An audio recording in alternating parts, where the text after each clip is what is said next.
Hello, everyone. Thanks for tuning in. My name is Nikolai, and this is review of Atomic Heart. It is a game that truly captivates the player with its unique blend of retro-futuristic Soviet Union, developed by Monfish. Basically, this is their debut game, which literally overwhelmed the ratings in a good and bad way all across the internet. This game is set in alternate reality of the Soviet Union in 1955, and here is where most negative reviews are coming from, because people were always imagining the USSR stands for Union of Soviet Socialist Republics. Learn history, kiddos. As a dark gray country where is always snow and cold and brown dirt, but Atomic Heart shows different things, not those that people saw in American movies.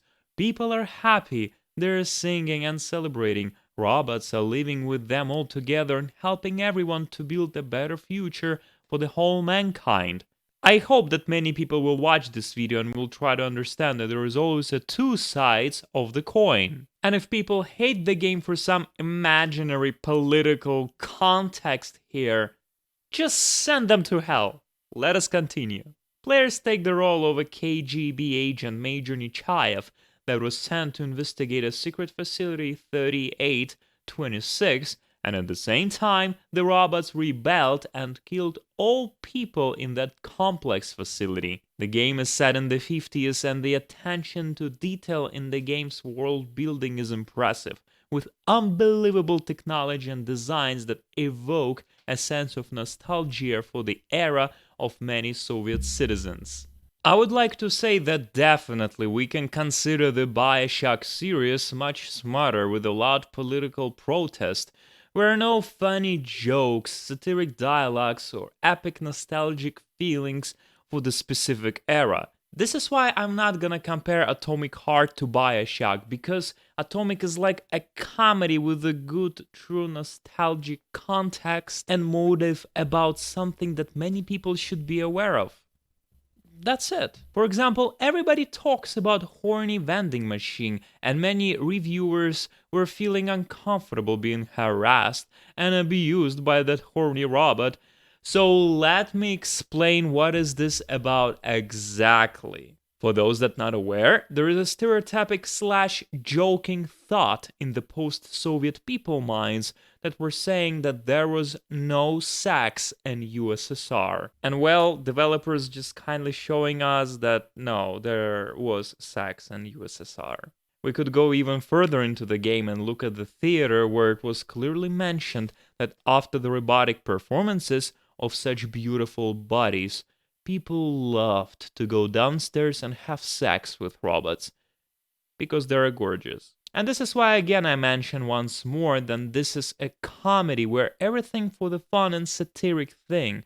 There are no deep meaning or crucial truth like in Bioshock. No, guys, it's just a very unique world without any alternatives, which means that this game is already deserves much higher grade. One of the game's most notable features is the classic stage music that plays on the radio throughout the game.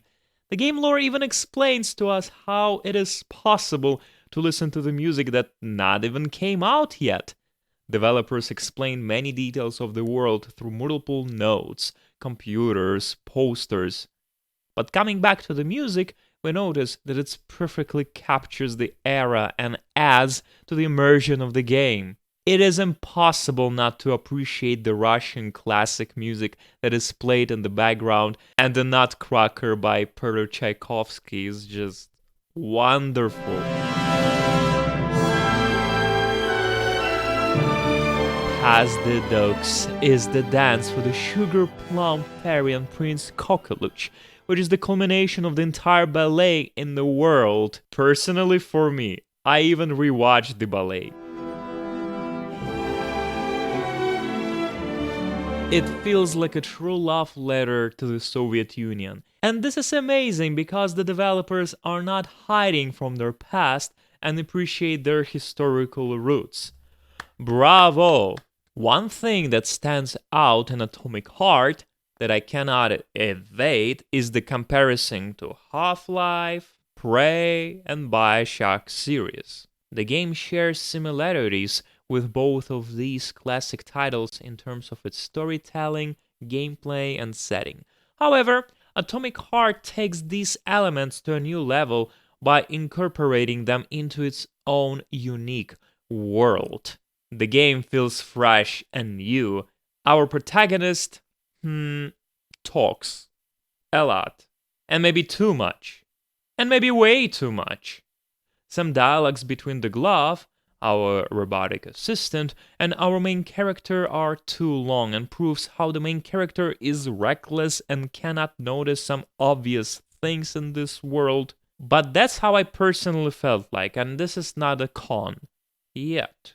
The gameplay in Atomic Heart is amazing, and the game's dynamic combat system is one of the strongest points. The game features a wide range of weapons, from conventional firearms like Kalashnikov AK-47 to more exotic ones like a Tesla/railgun. Each weapon feels unique and satisfying to use, and the game's enemies are challenging and varied. It's a mix of android robotic enemies, each with their own strengths and weaknesses, making combat feel both intense and strategic. The game also features a range of puzzles that must be solved to progress through the game. These puzzles are challenging and satisfying to solve with the logic-based challenges and more action-oriented ones. Another straightforward legacy from Soviet Union engineers. The game does an excellent job of integrating these puzzles into the game's world, making them feel like a natural part of the gameplay. I heard some reviews where people got a little bit tired by the end of the game, but maybe because they're not a true Soviet citizens? Okay, I'm joking.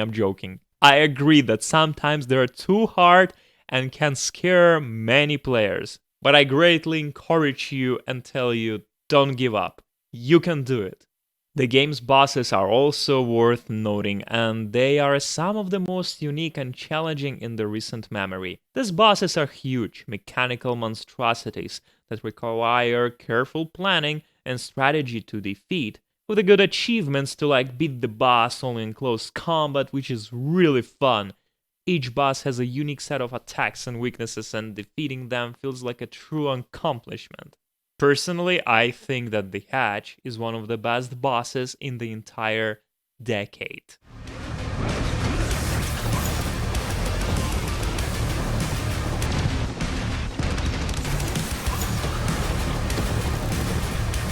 Despite all mentioning about comedy and satire, Atomic Heart is still having the depth of its story. The game's narrative is complex and thought-provoking, exploring themes like artificial intelligence, nature of reality, and the morality of scientific experimentations. However, the game manages to balance its serious themes with a light-hearted comedic tone, creating a unique blend of storytelling that is both entertaining and mind-provoking. Unfortunately, there are cons. Lots of them. The open world is the weakest point in my opinion because there are not that many things to do. Yes, we can drive a Russian car, which is called Moskvich, and listen to the radio. We can explore 8 polygons where we can solve puzzles and search for multiple upgrades and resources. And basically, that's it. Yes, there's nothing else to do. I think that the open world has been made also for the future DLCs, where Montfish can start to expand the universe and bring more interesting stories and things into the brand new title that I hope will live forever. Another problem was on multiple bugs, and I heard this is due to the version of the game. I played on Xbox Series S on our favorite Xbox Game Pass, and I was constantly switching between PC and Xbox, and I was noticing some graphical glitches where the cartoons were not playing, or the resource collection did not go away, which was super annoying for me. I got stuck inside of the textures 3 or 4 times and ended up reloading the entire game. As you can see, there are problems, but I'm sure that developers can fix them all in one patch easily. Overall performance is fantastic. I didn't had any single frame drop or stutter, literally. In conclusion, Atomic Heart is a game that should not be missed. Its unique setting, dynamic gameplay, and captivating storyline make it one of the most exciting games to be released in recent years. The game's attention to detail, especially with the use of classic stage music and old Russian classical music, is impressive and adds to the game's immersive world. The puzzles, enemies, bosses, everything is challenging and satisfying to overcome. Atomic Heart is a fantastic game that should be experienced by any fan of the action game or adventure game. Thank you very much for watching it till the very end. Please join the channel. Subscribe on Twitch, Twitter, Instagram. In the description down below will be playlist with multiple other games. Press like, put comment, and I'll definitely see you next time.